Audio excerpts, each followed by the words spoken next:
call to order the Fair Oaks Recreation and Park District Board of Directors meeting. This is our 1,381st Board of Directors meeting, regular meeting.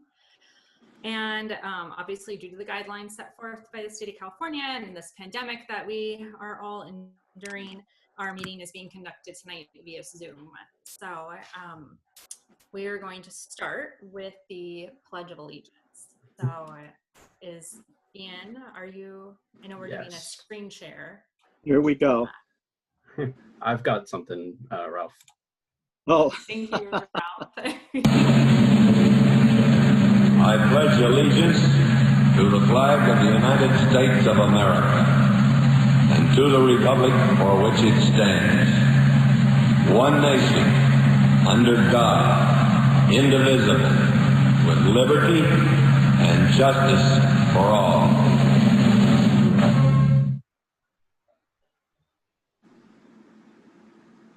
Sounds like done. Thank you. Jennifer, if you could do the roll call, please.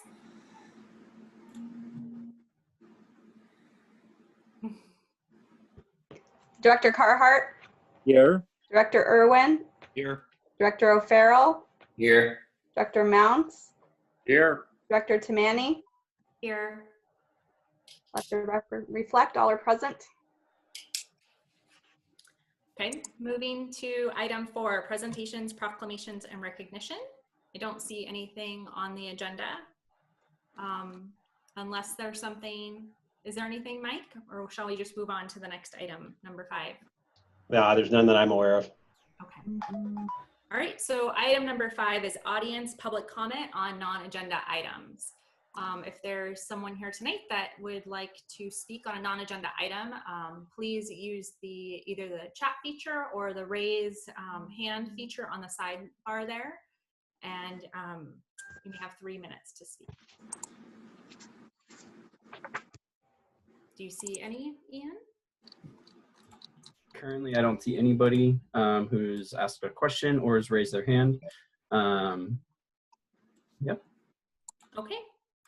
Then we'll move on to agenda item number 6, approval of the agenda. Is there a motion to approve the agenda? Motion to approve the agenda. Second. Any questions? Hearing that there are none. All in favor? Aye. Aye. Any opposed? Okay, hearing that there are none opposed, we'll move to item number 7, the consent calendar. May I have a motion to approve the consent calendar? I'll make a motion to approve the consent calendar. Is there a second? Seconded. And are there any questions for staff on the consent calendar? Was there a new format for the, I'm trying to see which one it was. There was one that totaled up all the expenditures by who they were, that had a subtotal on each one. Was that new, or I just missed that before? Our vendor report. I'm not sure it was the vendor. It was all of our expenditures. I don't have it called up here. Looks like the same vendor activity report that I remember. There's a financial report that lists our budget, how much we've spent of our budget for the year. Was it the leave liability looked different, didn't it? Or is that how it looked last? I changed that a couple of months ago. Yeah, that's a different format. I do really like how that is formatted now, by the way. Yeah, it looks a little better. Yeah, I was speaking of the vendor activity report. They have in the subtotals. I hadn't noticed that before, but that's Maybe really, that might be something Mario hasn't done before. that's really handy. You can see for each person paid, there's a subtotal in green. You're right. Yeah, that might That's be a nice enhancement. I'll pass that on.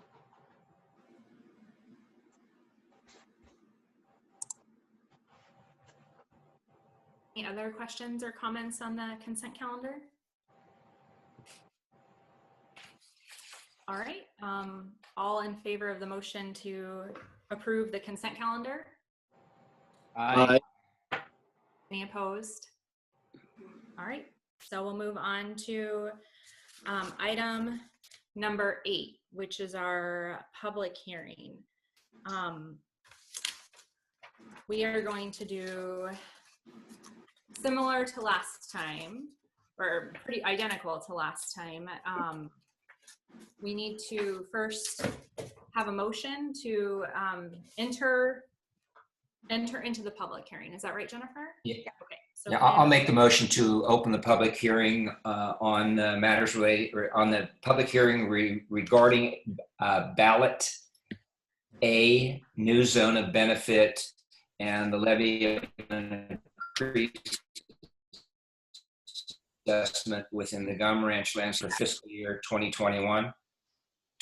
Is that sufficient, Jennifer, just to open the hearing? Yes. All right. Oh wait, do we need a second?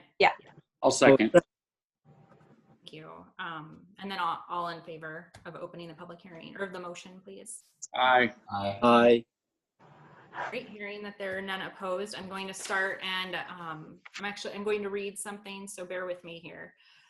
This public hearing is a continuation of the public hearing that we opened on April 15th, and is the time and place for the district to conclude the ballot proceedings that allow property owners in Gum Ranch Zone B to decide whether an assessment should be approved to increase their annual assessment to pay for the improvement and maintenance of proposed new open space and recreational land.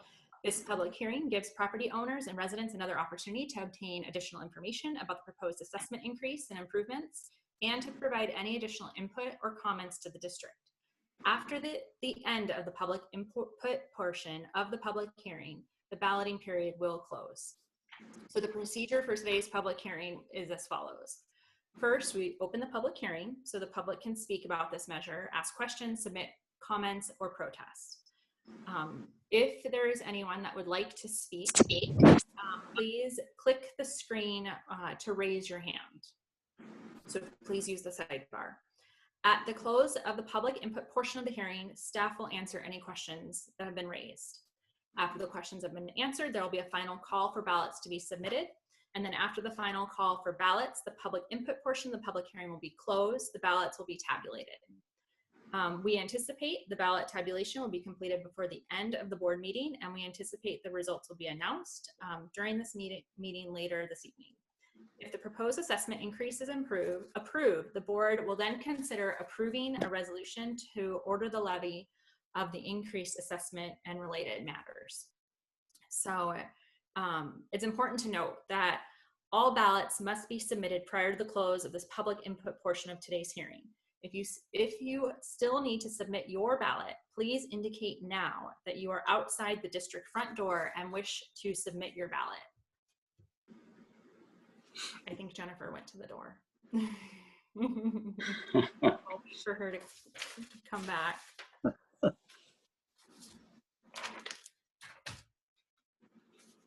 Sure, people are clamoring.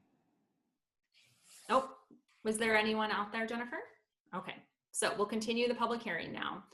I will call speakers if we have any. So is there anyone there? I don't see anyone on the side chat bar. Ian, do you see anyone?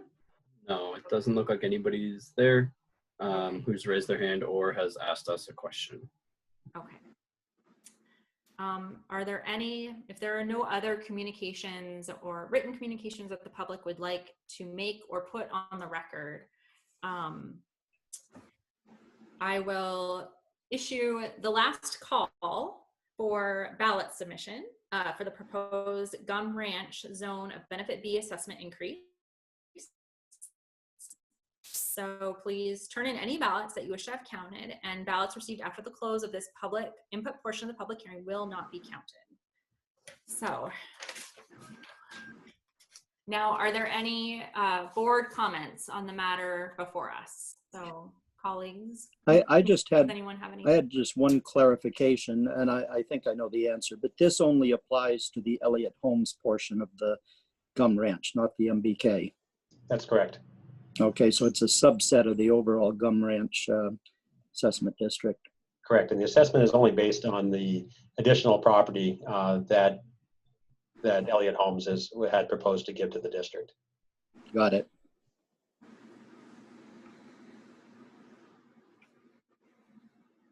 Any other questions or comments?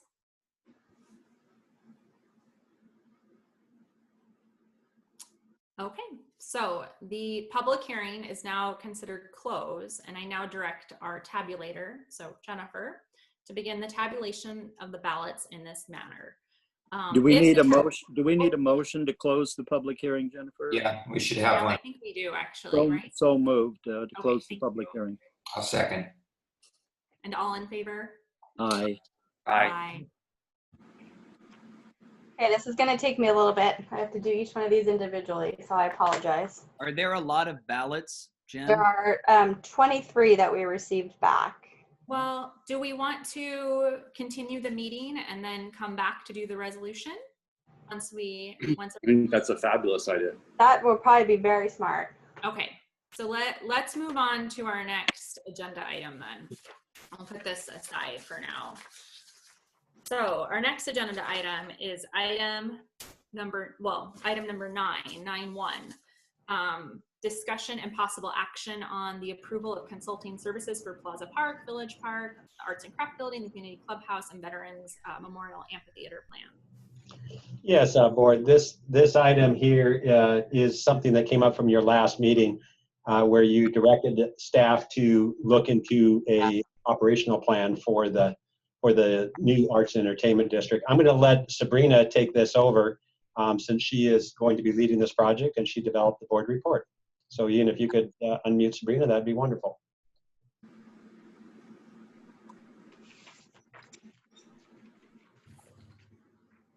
Hello.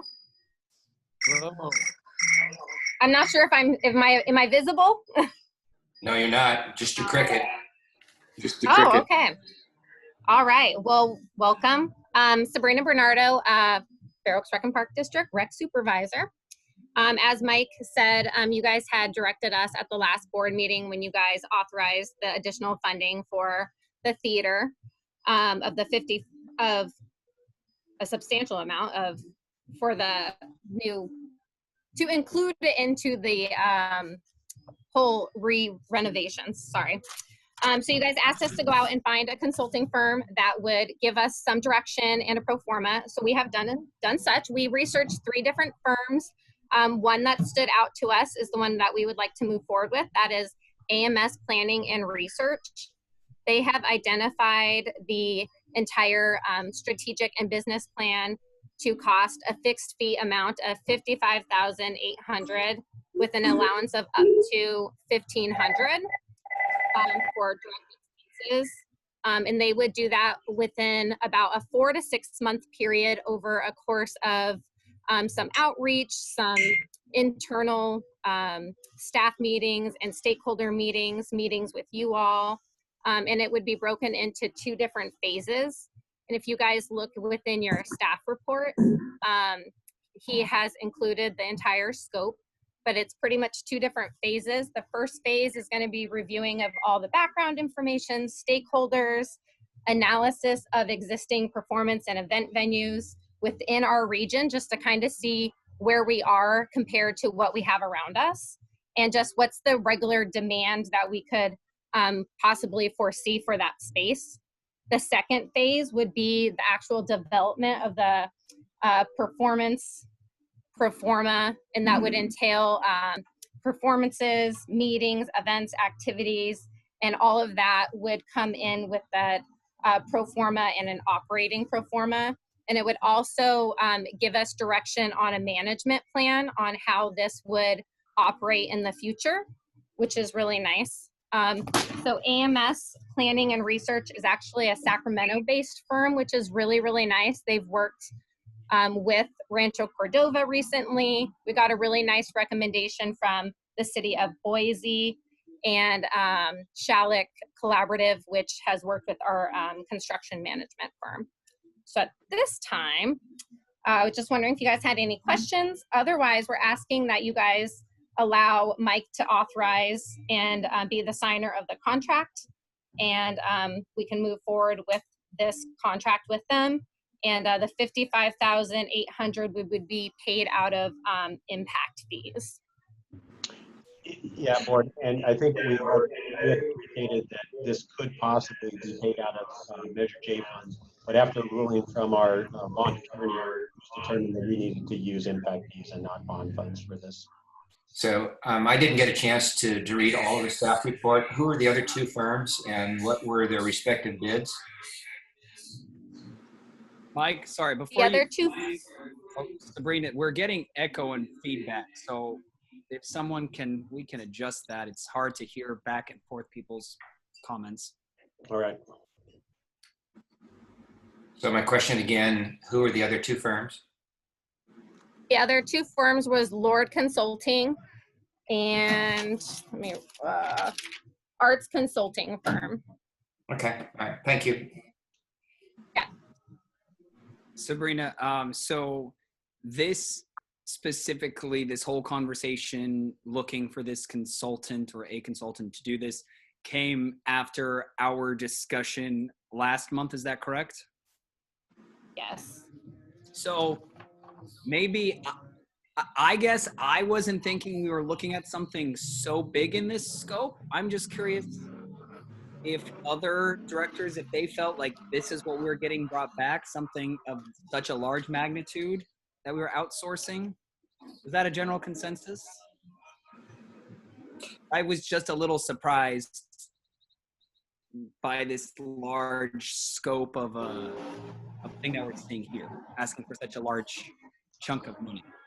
Yeah, I'm personally, I'm comfortable with it because you don't get a consultant contract for much less than that. And I think we want something pretty comprehensive that, you know, talks to our local groups and gives us a strategic plan that's going to be useful to us. Otherwise, you know, if it was a $15,000 thing, we'd probably find it better to just to do it in-house, you know, without the expertise level. So I'm comfortable with it myself. I don't know about the other. I am as well, and I just want to make sure that, you know, when, you know, as part of that business plan, that there's a diversity of issues and interests that are covered in there. And I think that once we go out to the public, we'll find out that there's going to be a lot of different ideas about, you know, how we can make this the best for everybody in Fair Oaks. Yeah. I'm personally comfortable with it, you know, especially looking at the amount of money that we're investing in this particular project that, you know. So Raymond James, I had the same reaction you did at first, or when I read through it, I actually did not seem like a lot. I thought maybe we were kind of going down the same, kind of doing the same kind of research, if you will, like we did with CALA already with the outreach. But then after one of the questions I actually posed to Mike before our meeting was, you know, why is this essential? Like, why is this an essential service? Why are we going to pay another $50,000 for something? And I thought his answer was really helpful. So Mike, I don't know if you don't mind speaking to that. I think it'd be better if you spoke to it rather than me, because I thought your comments on why we really need this consultant, I thought it helped me at least understand. Yeah, this project is obviously the center point of some of the bond projects that we'll be doing, and probably emotionally is the center point for the community as a whole. We're entering into a phase with Village Plaza Park, the clubhouse, the amphitheater, and the Arts and Crafts building, and an entire new direction for the community as a whole. And it really should be vetted completely for them. And then we've got to be cautious in our operations that we aren't losing money. And if we are losing money, it has to be said out front that that's what we're doing. You as a board then will need to make that determination that we're going to go down that path and subsidize this type of project to some extent. It is the next 50 years of the heart and soul of the village. Mike, I mean, fresh in my memory, but I mean, this is going back on the discussion where we had of almost merging the community center into the whole theater, correct? Exactly. So you're talking about the clubhouse, the stages, the black box, and then also the arts and crafts programs and the entertainment programs outside of the Village Plaza Park area. So whether it be a photography class, for an example, in the Tahoe region that we would operate. So it's going to this full circle of what does an arts and entertainment look like economically for the village and the community, as well as for the district. Okay. I had a discussion with Mike the other day about this. I'm aware that the Historical Society Board has set a vision of turning their history center in cooperation maybe with the chamber into more of a welcome center and looking at the whole village as kind of the history project instead of just a little museum. And of course, FOVEC, as you know, has been working for quite some time to find their footing and do something about the village area. And, you know, since Tony Sestito's death, you know, the theater festival has been, you know, looking for more support and direction. And as I said to Mike, there was a turning point back in 1947 from when we went from a community that pooled their money to build the library and buy the Plaza Park so it wouldn't be an auto dismantling yard. When we created the Park District in 47, it was kind of a turning point for the community, a big step forward. And I think what we're doing in the village, investing the 14 million and having a strategic plan for making this a destination point, this is another turning point. I think we'll look back on it someday and say this was phase 3 in the community. So I think we need to do it right, get all the input. That's why I'm kind of supportive of this effort. We draw on the chamber, we draw on the Historical Society, the merchants, FOVEC, and part of it is a buy-in as well. When we're using a consultant like this that has ties to other people in the arts and entertainment, it sends the word out that we're serious, that we really do want to make the village a destination point. So I'm pretty excited about this whole thing, the spending, the strategic plans, and all of that. Well, and to add on top of all those great things, it means a lot to potential revenue if we do it correctly or not as well. Well, and I think that's the key. And as far as reaching out and how they're planning on reaching out, I think is really crucial, and not necessarily just to the stakeholders we already know, because I think there's a lot of similarities there, but I think really, again, reaching out to a larger expanse of Fair Oaks. You know, I touched on it last meeting. Demographics of Fair Oaks are changing. So we really need to be looking at new ways to monetize that, and what these new demographics and types of people and what they want to see and what they will do and what they will pay for when it comes to recreation and with our parks. Raymond, I agree with you as well. I mean, the community, you know, the average age right now is 57 or 58 years old, and it's your generation and Darren's and, you know, and Darren's kids and other kids that they're gonna be the leaders in 20 or 30 years, and you're already one of the leaders. And, you know, I respect your point of view, Ralph. What you said really about. I never knew this fact about the Village Park was going to be a wrecking yard in 1947. No, actually, it was in the 20s or 30s, and that's when the community. Where I was going with this, it would be an interesting project for the History Center or someone that's involved with it to talk about the evolution of this piece of property, what it has been over time, and where we're taking it forward in the future.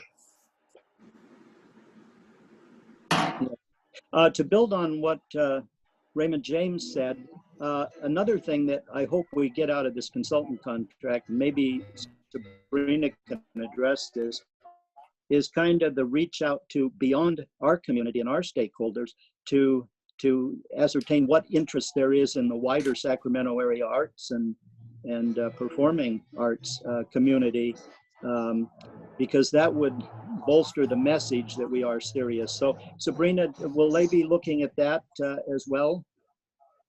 They absolutely will. They're going to be doing an entire market analysis and case studies, and then they will also be reaching out farther than just Fair Oaks just to get that, because it is going to, we've really talked to him about making it the destination for, you know, if it's not all of California. really regionally. So I think with Bill especially, he's worked in this industry for 30 plus years. He's worked for B Street Theater for 15 plus years. He's worked with this consulting firm for a long time. Just his work recently with Rancho Cordova. He's already, because he's Sacramento based, he already knows the stakeholders locally really close to us, and more regionally and farther out, which is nice because it's going to save us a lot of time instead of if it was some other group coming in having to do the research and not knowing our location. So he already has those partnerships and was already very excited to start connecting and seeing what we could do with them potentially and what that could look like. I just reflect back on when a group of misfits decided that they needed something to supplement the fall with something like the Fiesta, and they built it around chickens. And it was a real small idea that ballooned. And I think I kind of attribute this to Mike's enthusiasm and inspiration that we could be a destination point for visual and performing arts and music and plays, and become known for that. So if you don't dream big, you never go anywhere.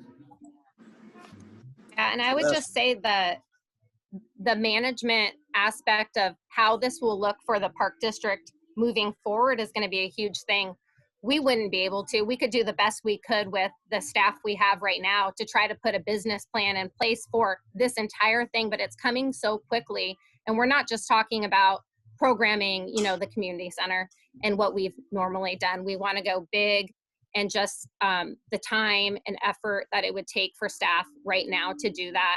I think it really involves getting someone that's an expert to bring that information and really set us up to really be successful, and not start when the construction starts and try to figure it out along the way. So this will give us this huge leg up when construction is starting, and when it's ending, we'll already have a plan in place, in a professional plan, not something that was just thrown together by staff.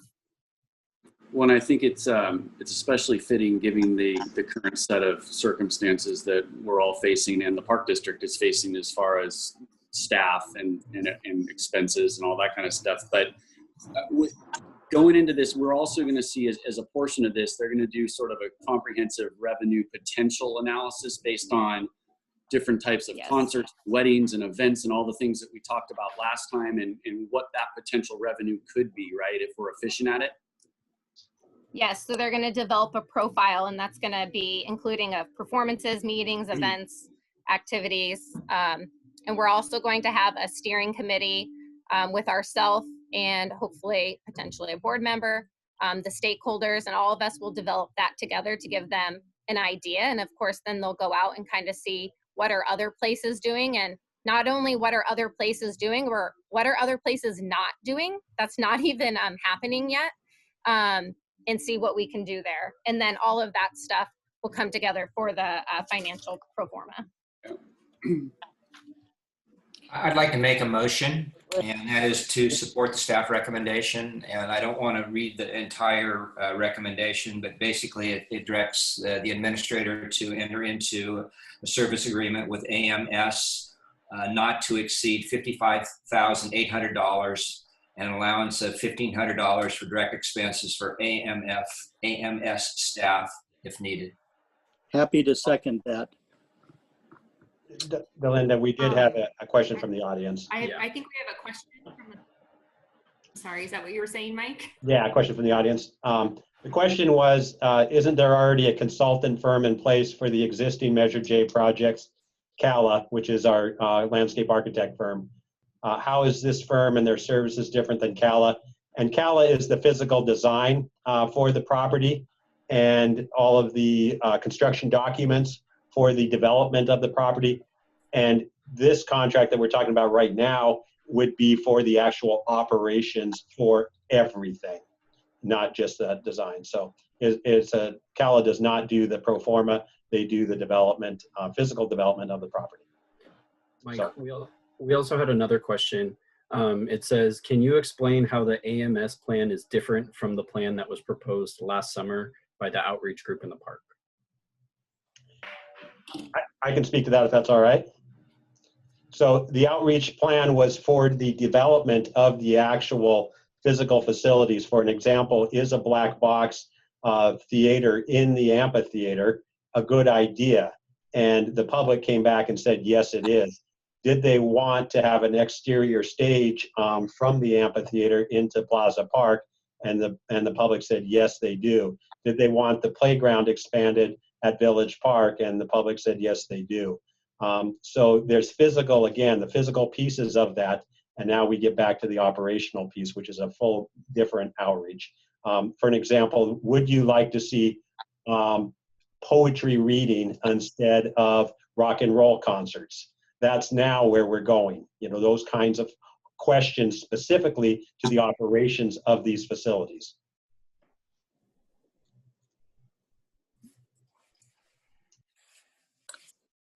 Do we have any other questions, either from the public or from the board?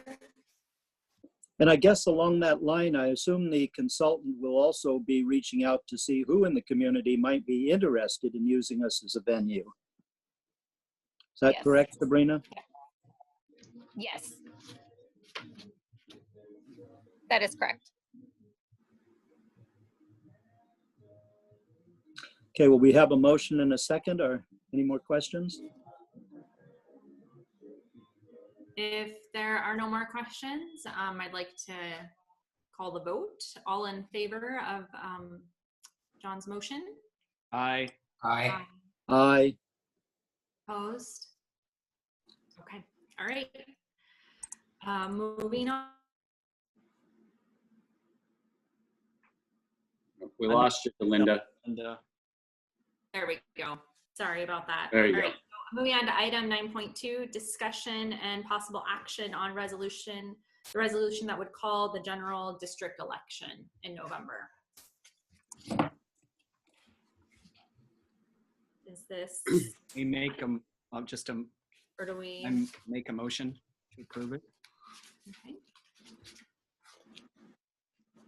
Is that a motion? Yeah. Second that. All right, all in favor? Aye. Aye. Any opposed? All right, then we will be on the ballot. So it's Ralph, Linda, and me, correct? I think No, it's- Raymond James and I got elected last 2 years. No, so it's the rest of Dan, you. myself, John, and Linda. Okay. Yeah. It's a good coalition. Yes. One lawn sign. All right, let's move to item 9.3, which is discussion and possible action regarding the contract with WMB for the theater and community clubhouse projects. So, Mike? Yeah, board, this is the contract with another landscape architect firm that would be working on the amphitheater and the clubhouse work. WMB was a subcontractor under CALA on the initial work here. They did develop the plan for the amphitheater and the black box, but now that we have that fully funded, the intention was always to separate these two contracts so WMB could work separately from CALA on this project. And so that's what this is right now. You're seeing the separation of those contracts with the addition of the $1.3 million in the clubhouse. So it really is just a separation of the contracts with the addition of the work for the clubhouse. And WMB, the architecture firm, did the previous conceptual plans for all the clubhouse ADA work and aesthetic improvement, as well as the roof. And they were the firm that did the additions to the district administrative offices also. Yeah, this is the firm that's very familiar with the theater and the clubhouse, and you had used them in the past for that. And that's why they subcontracted in with CALA, because of their knowledge of these processes and projects. Mike, this contract that you have with WMB, I mean, was there any sort of like negotiation with it, or did you talk with them at all about the price? I mean, I know they were already kind of the subcontractor, but. Correct. Yeah, they were sub, and we did, our construction management firm went over their contract heavily. They pulled out some meetings that they felt were unimportant, and so that reduced the contract.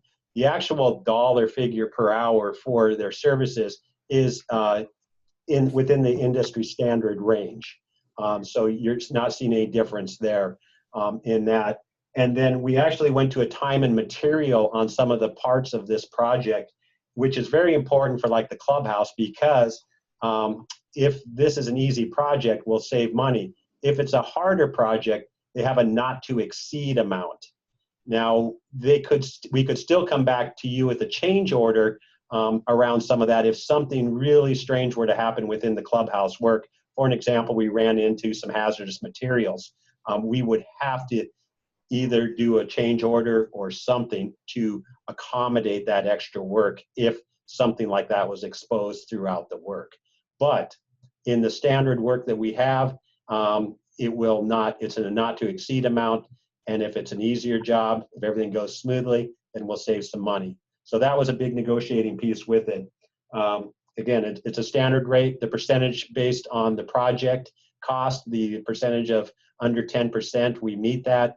And so it is within a standard pricing for these types of projects. Not all of you were around when we did the conceptuals for the clubhouse, or when we redid the administration building. I probably don't even notice where we added a whole fleet of offices on the front of the building, because they maintained the character of the building through pretty good aesthetic skills. WMB did the conceptual plan. It included landscaping in front of the clubhouse. That's been superseded by the new plan, correct, Mike? We're not going to be doing that. We're doing working drawings for that. The landscaping work down the steps and all of that. That's stripped out. I'm not sure what we're talking about here. Well, when we had WMB do the clubhouse conceptuals, they also did conceptual landscapes for the front, the driveway in front, and all of that. I assume this is just for the working drawings for the clubhouse itself, the structure itself, and the ramps and those things. Right. The landscaping in that triangle there is what we're talking about, in the front of the clubhouse. That's going to be under Cala's contract. Okay. Do you recall, was it Cala that subbed with WMB for that landscaping? I can't remember. It was Cala doing the work on that landscaping with some assistance from WMB because of the ramp and things like that were going in. Okay. They were a sub to WMB then. No, okay. WMB was a sub to Cala. On the conceptual? Yes. The original conceptual for the clubhouse? Correct. Oh, okay.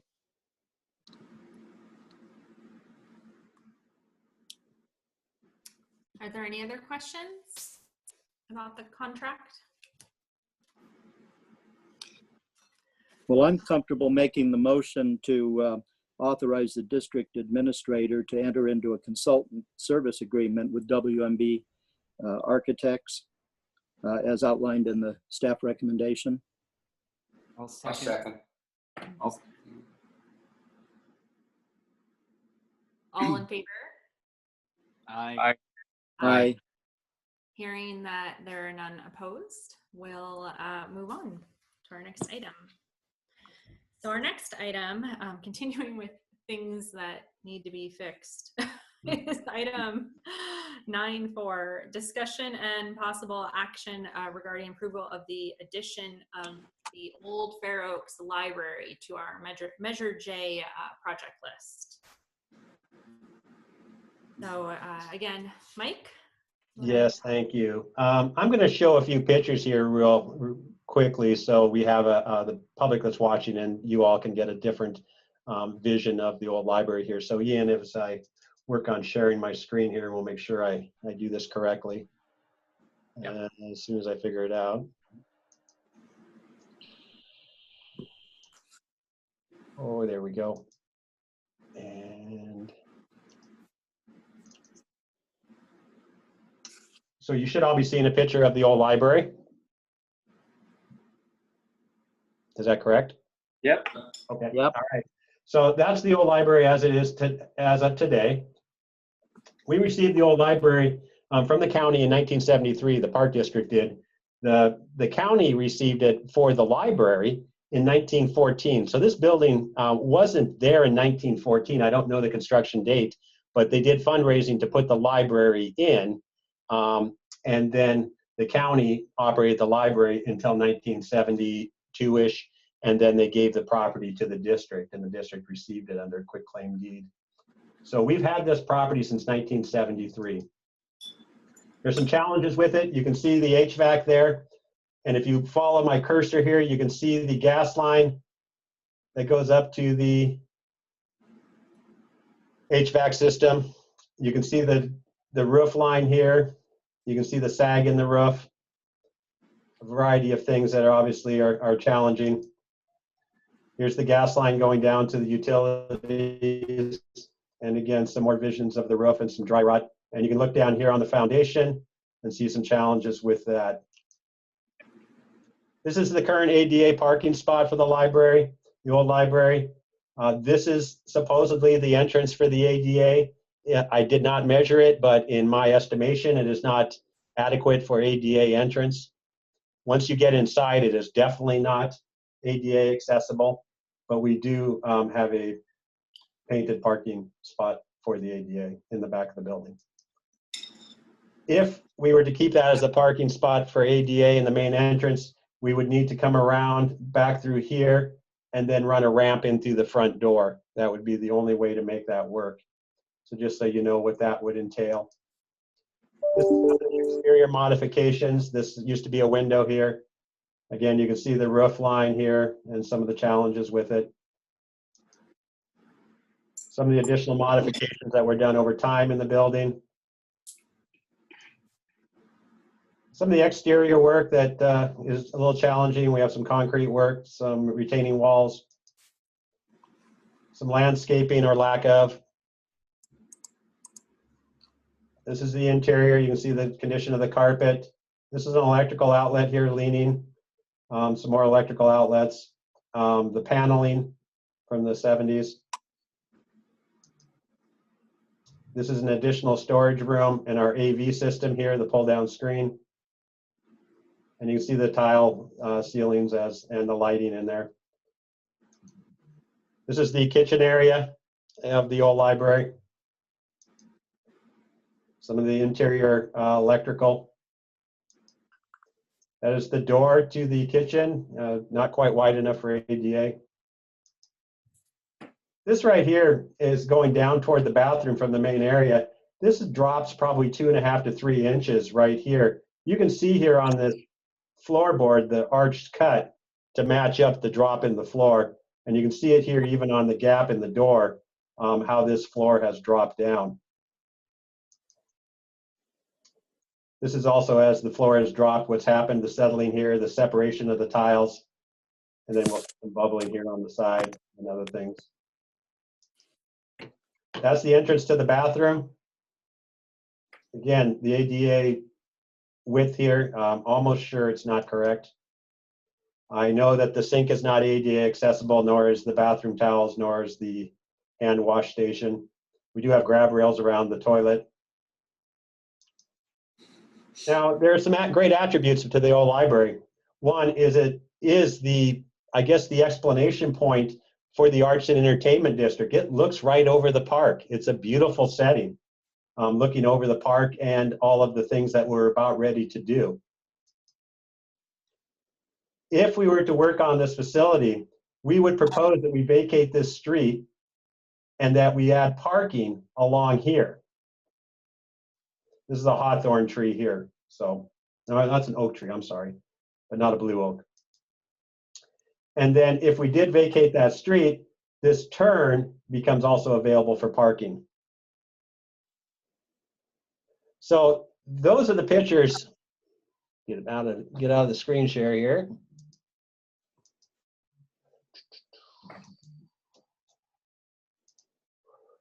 Ian, I am struggling getting out of the screen share. Ian, can you pop me out of the screen share? You're gone. All right. I'm losing my picture here. There we go. So what you're looking at is a $914,000 renovation estimated at this point in time. It could go higher. I'm not going to sugarcoat this.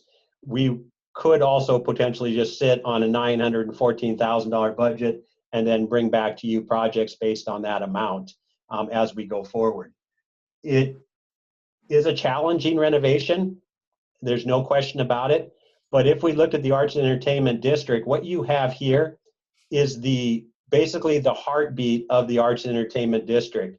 You have to have the center point for that district for the meetings, the staffing, where the public can come and sign up for those types of things. When you talk about an Arts and Entertainment District and all the things that are happening, it's evenings, weekends, and holidays. That's different than the district office. It has to have a presence. And this is an outstanding opportunity for that presence. We can also use it for continued rentals, meeting rentals, and things like that with renovations. Staff recommendation is to do this. And I know it's painful. And it's painful for me to sit there and look at it too. If we do nothing with this facility, we will at some point pay a price to do something. Once we do something, we will have to deal with the ADA issue. And that will not get any cheaper. We can eliminate the building. I guess we could tear it down and we could turn it into some parking. We then don't have that signature point for the Arts and Entertainment District. Not critical, not deadly, but definitely this is an attribute to the community. This will be a sentinel moment, I guess, for the old library and one of the decisions that you need to make in regards to this facility. So, again, staff recommends that we do this, but recognizing that it is a chunk of money and it is a challenging project. Mike, what is the property worth now as it sits? If without parking, and parking is going to be a challenge on that facility, and anybody that buys that facility and has any kind of access to it, unless it's residential, you're going to have to deal with ADA. So what's it worth? I don't know. Well, I'd chip in and say when the lot behind our administration building went up for sale and they built that big Victorian home on it, I looked at that lot. It is tiny, and it was up for sale for $400,000, and that was quite some time ago. And you know what we paid for the salon there. So the property is probably worth more as a vacant lot than anything else. But my guess would be it's at least a $500,000 property, just as a layman's guess. I wanted to say I was trying to find the old pictures of the library when it was a library way back in the day. The exterior hasn't changed much, except the trees have grown up quite a bit. The interior was very Victorian with a lot of wood and a fireplace and all kinds of crazy things when it was a library. But to the point, I think we need architect or landscape architects to look at the site and look at the building along with us and the community and decide what it should be. I mean, if it is essential to the arts and performances venue there, my gut reaction is probably you're going to gut the whole building, no pun intended. You're going to gut the whole building except for the exterior walls. And I got to say, when I saw that budget, I was a little surprised. At one time we'd talked about renovating the interior, but it wasn't $1 million project. But given that we're talking about the street and parking and ADA and a complete rethinking of the building, kind of changed my mind. I would like to have some architects take a look at that and see what their vision for it would be. Does this 900 and some thousand include the preliminary design work? Yeah, this right now, that would be part of the 917. The 917, the figure that you're seeing here is our construction management firm and an architect giving it a quick eyeball and saying, hey, how much is this potentially going to cost us? And the reason we did it that way is because I did not have approval, obviously, to pay to have this fully done yet. So we need to, before I do go any further, I have to have permission from the board. Well, before we, I mean, one approach might be to authorize money for studies of it, for architectural studies, before we, you know, jump in and spend the million. I mean, I'm not opposed to going full bore, and it might speed things up so everything's done concurrently. But I would really love to see, before we make a commitment, see really what we're looking at in terms of physical design and usage and site plan. And I wanted to ask you, is the county willing to give up that road right of way? Have we talked to them? We haven't been in dialogue yet with them. And again, I need board approval before I do that type of thing. Okay. So just want to make sure I'm understanding. The recommendation would be to spend over $900,000 for what would potentially be a space, an office space, an administrative space overall. That would be its primary purpose. Is that correct? Yeah, and I wouldn't even want to say administration as much as it becomes the planning hub and when the artists come in, they meet and negotiate those contracts and all those types of things. So I guess, yes, sort of administrative, but really still planning, still some operational type of stuff from the Arts and Entertainment District. But it would primarily be that signature point. The public could come in there and get the information of what's going on, all those types of things like that, that would surround that arts and entertainment type of thing. So yes. So my big hesitation with this is I feel like there's a lot of unknowns still, especially not having a study done as far as what we can do, what we could do, how we can maximize financially on all of these different things. And, some of the things you mentioned as far as a place to go to get the information or whatever, in my mind, I'm thinking, I feel like a lot of that could potentially happen at the Playhouse, or that we included this, and that we're kind of creating an element of a lot of functionality, and with the box office there or something like that. And I think over $900,000 for kind of a pipe dream right now. In my mind, that's kind of where I see it. I see it as a lot of great ideas that we can hopefully do, but especially now where we are in an economic situation with our country, it feels like committing those kinds of funds to a space that I think is, in this moment, far more suited for parking or selling of the space. It's just something I don't feel confident on the use of that, of almost $1 million, really, and probably would end up being over $1 million once it's all said and done. Yeah, that's a ton of money. And as far as I'm concerned, and others may feel differently, that to me is not a heartbeat. It's off. It's in the peripheral. I don't even think about that building at all when I go downtown. Like, I just drive right past it. Why we can't incorporate people to go in and sign up and do things in this fabulous facility we're going to be renovating, which is the theater and the clubhouse. That seems like that's the heartbeat, not this little. How many square feet is this thing? 700? It's tiny. It's 500. We used to have our CPAC meetings in there, and it's not a very user-friendly space. And sure, would our footprint get larger on the space, or would the footprint stay virtually the same? Yeah, that's what I was wondering. Yeah, no, it would not get larger. The only way it might get larger is if you were to build the restrooms outside the masonry shell of the building. But I'd almost like to offer a counter proposal that we you some money, some funds to have some design people look at that and see what it would take to rehabilitate it to an ADA acceptable space, a rental space, maybe for some arts activities, maybe some weddings, maybe some meetings and things, but not to the degree that necessarily that we're talking about in terms of $1 million. The other thing is I really think we need to focus on what its use is. I'm not enthused about just a administrative office either. If it can be used for something exciting, that would be a different story. The size, I don't. You're not going to have a wedding in there. You're not going to be able to have exciting things in there. They're currently, to my knowledge, or at least when the CPAC met, there was a CPAC and AA. That's all that met there. And maybe there's more. I don't think so. But again, Bond Oversight Committee.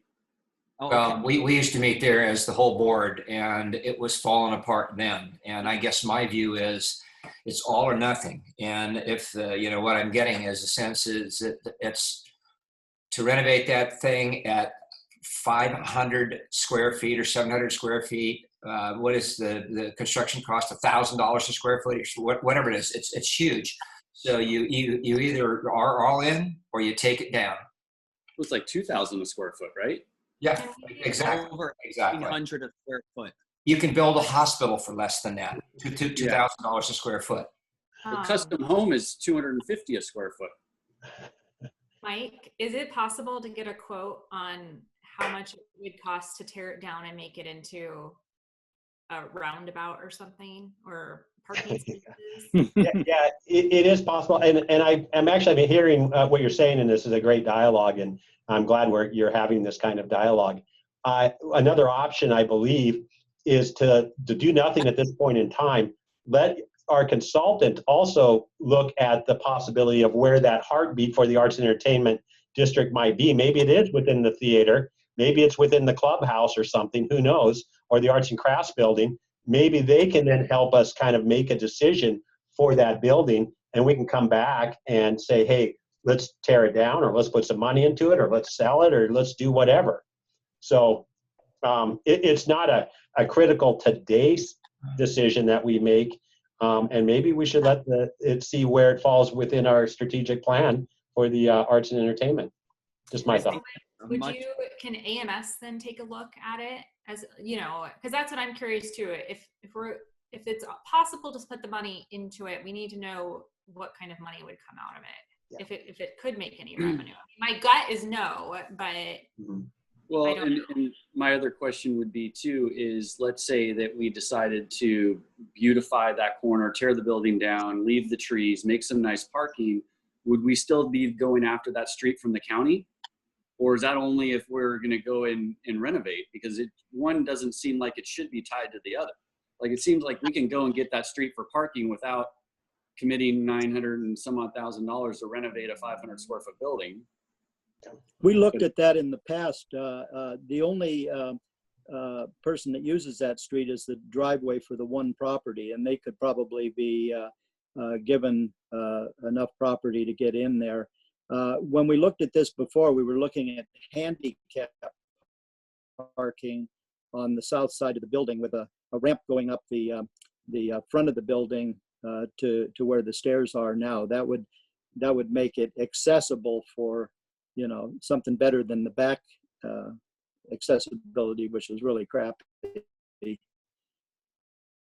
But that would satisfy the basic ADA requirements, but not do much else with the other building. I think it should really be tabled until we figure out what we really want to do with it and whether we want to do anything with it.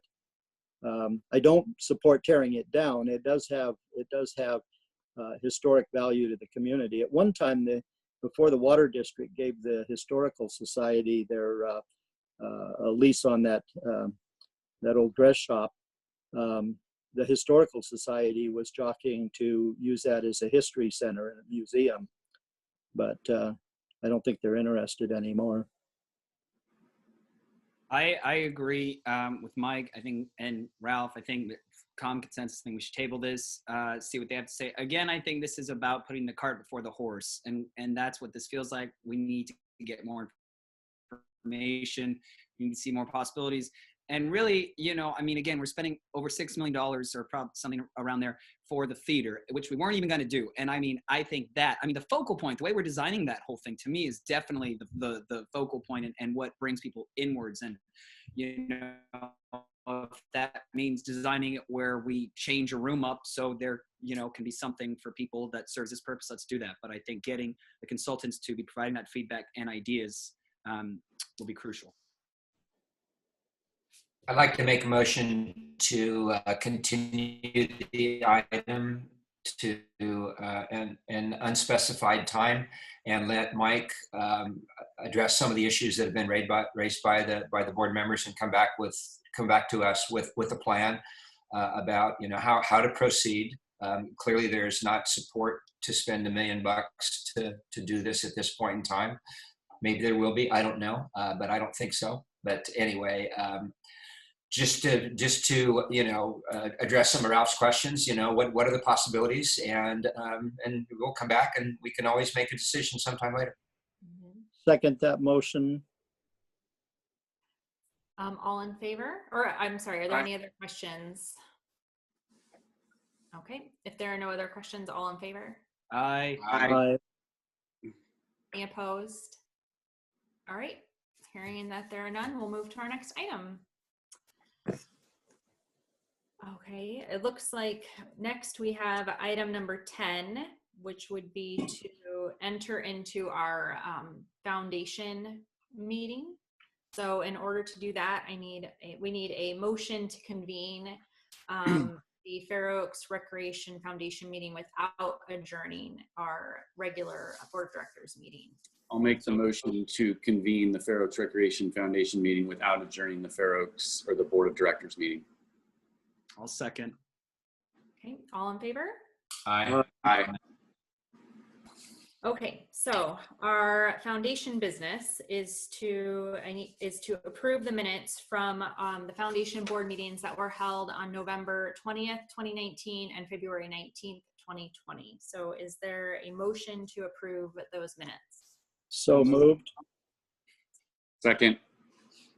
Are there any questions or comments about the motion? All right, all in favor? Aye. Opposed? Okay, we'll move to the next item, which is approval of the transfer of funds from the Fair Oaks Youth Advisory Board account to the Fair Oaks Recreation and Park General Fund account. So is Chelsea, did you want to speak?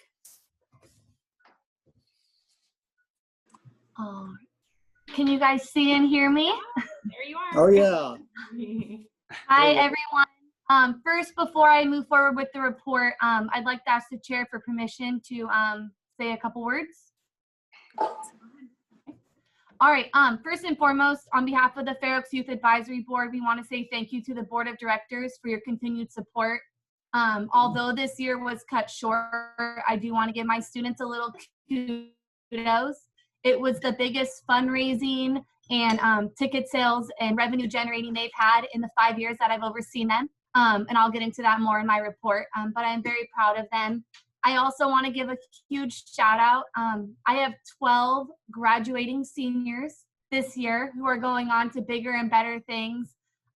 They've sent me where they're committed to. Our vice chair, Nick, committed to USC. He's going to be doing 4 semesters traveling abroad. He's going to be here for a semester. I think China or somewhere over there in Italy, and then back here. So they're going to do great things. So I just want to tell them congratulations. Chelsea, sorry, not to. I don't think I've seen a post. Have we done something on social media that just recognized all of our FOIAB seniors? Because if not, I think that'd be a nice little touch. Yeah, no, I can totally do that. I did work on a video, wrap-up video, where they sent me some testimonials and I did some photos. I was just kind of waiting to get that out once our term officially ended, but I can get that out for sure. Okay, so for my board report tonight, so just a little background for those that are listening in. The Fair Oaks Youth Advisory Board and the Junior Youth Advisory Board is under the Fair Oaks Recreation and Park District, made up of high school students and middle school students. In 2010, the board of directors approved to let the Fair Oaks Youth Advisory Board use funds out of the miscellaneous revenue account to front their expenditures for the year, with the intent that the Fair Oaks Youth Advisory Board would return those funds in May from their foundation account based on their earnings for the year through donations and ticket sales at the father-daughter dance and the adult egg hunt. This year, the Fair Oaks Youth Advisory Board brought in roughly $8,415 to the foundation account and the miscellaneous revenue account. They expended $6,090.15, meaning that $6,090.15 will be reimbursed today back to the district's miscellaneous foundation or miscellaneous revenue account. I do want to say that leaves FOIA this year with a whopping $2,324 that they will be adding to their foundation account for future expenses, and I'm very proud of them. Some of those revenues and donations came from out of state, Nevada. I think we got some from Florida. They really pushed to reach out to outside businesses, family members, and friends for donations to help them continue to put on their activities and events. So way to go, and we are excited to reimburse that back to the district this year. So if you have any questions, I'm more than happy to answer them. I can screen share if you want to see our spreadsheets, but that's where we are. No, I think that's great. Thanks for the update. That's awesome. You're welcome. So to move things along, I will move to approve the resolution number 052020-03, transferring funds from the Youth Advisory Board Foundation account to the Fair Oaks Recreation and Park District miscellaneous revenue account. I'll second that. All right, any other questions, comments? All right, all in favor? Aye. Any opposed? Okay. Hearing that there are none, we need a motion. Oh, I'm sorry. We actually, our next foundation item is to do the election of the 2020 to 2021 Foundation Board of Directors. Jennifer, do you want to talk about it or your report? Sure. So this typically what the board has done in the past is just follow the chair and the vice chair for the board of directors, and that transfers over in May. So that's what you have attached to your staff report. So it would be Delinda becoming the chair, Director O'Farrell would become the vice chair, and then etc. But you're welcome to change that up if you want to do something different. That's up to you. This is just the standard that we've always used. A motion to approve 10.23, the election of the 2020-2021 Fair Oaks Rec Foundation Board of Directors as submitted through attachment A. I'll second that. Any questions or comments? Okay. All in favor? Aye. Any opposed? That wraps up our foundation business for tonight. I'll move that we return in the foundation Board of Directors meeting and return to the Fair Oaks Park and Recreation general meeting. Do we have a I'll second? All in favor? Aye. All right, so let's return to our regular meeting. And I think this would actually be a good time for us to return to the tabulation of the votes from the Gum Ranch. If everyone is on board with that, Jennifer, do you have the results? I do. So there were 28 ballots mailed out in total. We received 23 back in the mail. Of those, 21 were yes votes. One was a no vote, and one ballot was invalid because neither option was marked. So with a 98.91% yes, the ballot measure has passed. The assessment district has passed. Okay, so thank you for doing that. So now what we need to do as a board is we need to consider the resolution to accept the ballot results, which would then also approve the engineer's report, confirm the diagram and assessment, and then order the levy of the increased assessment for the next fiscal year. I would move adoption of resolution number 052020-01, approving the engineer's report, confirming the diagram and assessment, and ordering the addition of a new zone of benefit and levy of increased assessments within the Gum Ranch Landscaping and Lighting Assessment District Zone of Benefit B for fiscal year 2020-21. I'll second. Any other questions or comments on the motion? Okay. All in favor of motion? Aye. Aye. Any opposed? Okay. So what is the next step, Mike, on the transfer of the property? What's the scenario here? Now that this has been approved, we'll let Elliott Holmes know that this has been approved, and then we'll start the transfer process for that property. So, And have you heard any more from Price or Elliott about the start of the construction on the park there? yeah, I know we- they've yeah, started homes right across the street from there. They're starting those right across from the park. right. Yeah, we met with the team about 2 weeks ago, maybe a week and a half ago, and they are in design with the county now to get approval for the design review, and then they'll do the construction work right after that. They did not give us an exact time frame. I think, Sean, if I'm correct, they did not give us a time frame on the start of construction, but we're moving forward with it. So their next step is to develop the actual working plans to construct on the basis of the conceptual plan we approved before. Yeah, they have some of the construction documents done. I believe it's 75%. So they'll finish those up and get to the 100%. And again, once the county gives the approval, then they're off and running. Will they be showing those to us before they proceed, I guess, before they finalize them? You have already seen those throughout this process, and we can bring them back to you if you'd like to sit down with them. No, I'm just wondering if the staff will see them to see their consistency with the conceptual plans, and to make sure the details are something we want to, that we can live with. There's a big difference between conceptual plans and working drawings. Sometimes Right. things morph a bit. And I should be clear that we are in working drawing. We're in working right now. So we have commented on those, I think, twice now on some minor changes, and those minor changes have been done by the landscape architect. But there are things like, too many sprinklers here, not enough there. We need a different type of fence right here.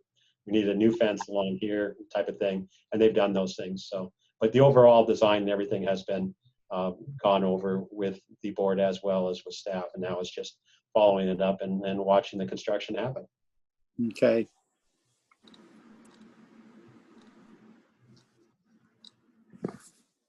Any other questions? Okay, let's move to item number 11, board and staff reports. So first, let's start with items from the board of directors. Ralph, do you have anything for this week, or this month, I should say? I don't think so. Okay, Raymond James. Just a little thing to note. Obviously, we are in a difficulty as far as just budget going forward, and we have already had to do some tough things, and we're going to have to as we continue. So just being very cognizant on our funds and where we have people staffed and when we have people staffed, and making sure we're not expending our resources too thinly when we don't need to. I think that's a great point. Delinda, I did want to ask, I didn't notice that Mike mentioned about the second sale of bonds. Has that been since the last board meeting? Yeah, I was going to comment on that in my. Oh, in your staff report. Okay, sorry. Darren, do you have any? Yeah, I just had a couple. So where are we exactly with concerts in the park? Canceled. We have canceled those for the year. Because of the size of the gathering, we recognize that it's going to be very hard to get to that above 250 limit we're going to be seeing for quite a while in terms of community gathering. We heard yesterday, and Sean's going to report on some of this as well on his report, but we heard yesterday that amphitheaters can be open. And so we're investigating an opportunity there for something maybe to happen within the amphitheater this summer around music. We just heard this yesterday, so it's still in the early phases. But as I guess I can say that there's not going to be a large concert in the park outside of the amphitheater this summer. Okay, I didn't remember that, seeing that communication, that it was final, but thank you. Have anything else, Darren? No, that was it. Okay. John? I just have a question for Ralph. Ralph, do you own stock in the Bookworm? No, I think I bought them out. Yeah, I have nothing. I bought out Levinson's, then I bought out Beers, and then I bought out half price books. So one of these days I'll open my own store. There you go. We'll give you a deal on the old Fair Oaks Library, Ralph. Hey, now There you go. We'll reopen it as a library. Return it to a library. Instead of being a Carnegie library, it'll be a Carhartt library. Do you have anything else, John? No. Okay. So I just have two quick questions. One, I wanted to ask you, Mike, if the oversight committee has met recently, and how are they doing it in their meetings? Have they been doing them virtually, or have they just been on pause during this Yeah, they've time? been on pause. We are looking at the June meeting right now, and at this point in time, I'm anticipating not having a June meeting. Because of where we're at with the projects and stuff, it's in a kind of a funny place, and so we're waiting until we get to a place where we've got more to bring to them, instead of just saying, hey, we're putting the parks out for the park work out to the county for approval. We've been doing that for the last month, so we're kind of stuck on the Swallowway and the Village Plaza Park as it goes through design for the county. And the county's doing the best they can. They obviously are challenged right now with the COVID-19 as well. My second question I had was, maybe Katie, you could answer this. I don't know if Sabrina is still online, but a couple months ago we talked about, or Sabrina had talked about a grant from the Bloomberg Foundation for utility boxes, or the wraps for utility boxes. So adding another element of art to the Village and Plaza Park. Has there been anything new on that project? I can kind of answer that. I don't have my date here in front of me, but it's either today or the 22nd that they were going to notify us on that. So it's coming right up. I don't know if they're delayed because of COVID-19, but they purposely, once you applied, said, do not check with us until we come back to you. Okay. It's coming right up, and so it could be any day. Okay. I don't have anything else. So I guess we could move to items from staff. So who would like to start? Sean, if you've got your item, go ahead. Yes, and apologies for the bad video quality. Hello, Board of Directors. I'm Sean Ventura, Park and Facility Manager. I just wanted to take a minute to update you on what we're doing in the parks to respond to the current COVID-19 situation. We've been shut down for a little while. We did receive word late yesterday, which went into effect today, that some restrictions have lightened with the county. It's lightening up a little bit before the state of California, and we're rolling with it. As you may have seen from traveling around the district, our gates have been closed, our restrooms have been closed. Almost everything has been closed up right now. Just about a week and a half ago, 2 weeks, we opened up our dog park, our tennis courts, and our disc golf course. With the lightening of restrictions, we have brought back some of the park staff so we can manage it, and then we have now, starting today, opened up our park gates and our restrooms once more. We did see great success with helping to manage the transmission of the virus, if I may say so myself, only because the closed gates and the closed restrooms did keep large crowds down in our parks, which was the goal at all times, was to just keep people from congregating. We feel it was very effective, but we want to be in line with the county's methods at this point. So we have opened up our park gates. We've seen immediate response from the community. They're very happy to be able to get back into the parks. Our restrooms are open because if you're in the parks, we feel like you should have a place where you can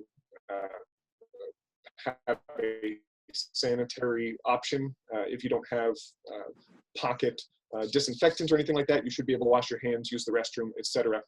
We're taking this a little slow, and we're kind of being a little safe on all of this. If we see any trouble areas, we're gonna regress a little bit, but we're trying not to do that. As of this moment, we're allowing people back into the parks. We're gonna monitor, we're gonna try and keep people from congregating in large crowds. We're not opening up our basketball courts yet. As you probably already know, the Sac County guidelines say that you still can't congregate in groups of larger than 10, and you still have to keep 6 feet apart. So we're trying to just give the community as much as we can while still helping to prevent people from making any rash decisions that might put them in danger of contracting or spreading COVID-19. And that's all I have for you. If you have any questions, I am available. Sean, did you say the parking lots are open again or not? Yes, parking lots are all open at this point. Okay. Hey, Sean, just a question from John O. I'm on the bike trail almost every day, and crossing the Fair Oaks Bridge it's a huge issue because of all the people that are congregating there. I know that's not our responsibility, but I have seen very, very few rangers out on the bikeway. As a matter of fact, my wife was walking last week and she saw a full-on fist fight on the Jim Jones Bridge, and people just gave these two young guys space. I don't know, one finally won. But anyway, there seems to be a lot going on. And how much coordination does your staff have with the rangers or the county parks? We actually have very little coordination with the Sac Regional Rangers at this point. So far, we haven't experienced any trouble in our parks, and when we do, we send it right on to the Fulton El Camino Police Department. But I would not say we've had any sort of trouble. Our community so far has been very cooperative, appreciative, and just willing to work together and happy to be outside. But their scope of work is just for the parks. It's not to police Bridge Street or anything else. Is that true? They can work in a limited capacity outside of our parks, immediately outside of our parks. But no, the Fulton El Camino Police do not go down to Bridge Street as far as I know. If they do, it's on another contract.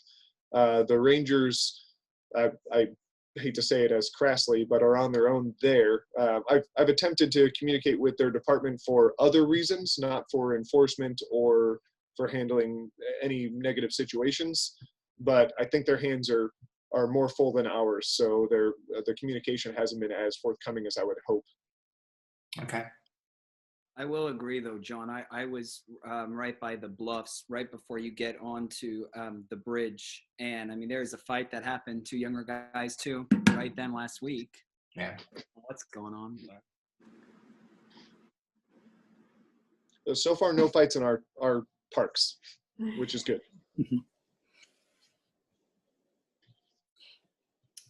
Any other questions for Sean? Or Sean, do you have anything else to add? I'm done. I got to say, right after the dog park opened, we headed down there and Sophie had a great time running around the dog park. Happy to hear it. We were very happy to see that open, and so was Sophie. Thank you all for your time. Thank you. Thanks, Sean. I So- can see Katie and Jen both said that they don't have any items. So Mike, do you have items you'd like to discuss as well? Yeah, and I mentioned this last meeting, but I just want to again publicly thank the staff for the wonderful work that they're doing through this trying time. It is you've heard this a billion times probably. This is uncharted waters for everybody, and I believe that we have done as well or better than most of the park departments around the state of California and the other ones that I'm aware of. The group and team that we have here is outstanding and very adaptable. And I look forward to the next phases as we go forward into these next times, whatever these look like. And so I do appreciate all of them and their efforts and energies behind this. They have been outstanding. With that being said, a little bit about the bond sale. Surprisingly, and with great advice from our bond team, we had an amazing sale on May 6th. We actually got a 0.5% better on our interest rate for this sale. We had a great interest rate last time, and we are at a 2.48% interest rate for this $9 million sale. They did an incredible job. It was just amazing how we fell into it during a unique situation. Obviously, there was some challenges prior and just before and just after, but we hit the sweet spot. And let's hope we do the same on the bids. Yeah. So we had a great sale, and it's done. So $9 million more, and that allows us to move full steam ahead on the Village Plaza Parks projects. Do we have an idea who picked them up this time? I do not know. Do you know approximately how much interest that'll save by getting that lower percentage, Mike? I do not have the dollar value. The estimation I had earlier was about 600,000 from the last one, so it's probably a little bit more than that, and that's over the 30-year loan. Wow, what a deal! Yeah, that's great. So, great for the taxpayers. Mm-hmm. Good timing, great timing. And that's all I have. Okay. All right. Well, if there isn't any other comments, can I have a motion to adjourn to our next regular meeting? So moved. Second. Is that a second? Yes. Which will be June 17th. Yes, June 17th, which will, I'm not sure what the format will be, if we'll be doing this again, or if we will be maybe able to meet in person, just sitting a little further apart, maybe. I don't know. We'll Do it in the amphitheater. in the amphitheater. Yeah. Outdoor meeting. Yeah, I like that actually. We go every other row. Al I don't fresco. know. All right. Well, all in favor of motion? Aye. Oh, I'm sorry, Darren. Did you have something? Yeah. Oh no, I was saying aye. Oh, okay. Seeing there are none opposed, we are adjourned. Thank you everyone for coming, and thank you especially to those members of the public that joined us tonight. It's always nice to Yes. have you with us, so thank you. Thank you. Good to see everybody virtually. Yes. Yes. Everybody stay safe and be happy. All right. Take care. Bye-bye. Bye. Thank you.